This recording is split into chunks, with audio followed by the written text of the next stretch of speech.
கேரள மாநிலம் திருச்சூர் அருகே உள்ள முண்டத்திக்கோட்டில் பட்டாசு தயாரிப்பு ஆலையில் பயங்கர வெடிவிபத்து ஏற்பட்டுள்ளது.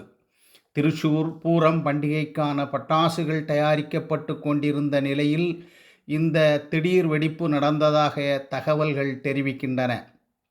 இந்த விபத்தில் 12 பேர் உயிரிழந்துள்ளதாகவும் பலர் படுகாயங்களுடன் மருத்துவமனையில் சிகிச்சை பெற்று வருவதாகவும் கூறப்படுகிறது. சம்பவ இடத்திற்கு தீயணைப்பு மற்றும் மீட்பு படையினர் விரைந்து சென்று மீட்பு பணிகளில் ஈடுபட்டுள்ளனர்.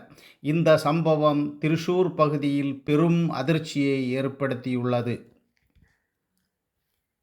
இந்த காணொளி பிடிச்சிருந்தா லைக் பண்ணுங்க, கமெண்ட் பண்ணுங்க, ஷேர் பண்ணுங்க. மேலும் தினமும் இப்படிப்பட்ட தகவல்களுக்கு எங்கள் ஏக்யூப் டிவி தமிழ் நியூஸ் சேனலை சப்ஸ்கிரைப் பண்ணுங்க. நன்றி நண்பர்களே. மீண்டும் சந்திப்போம்.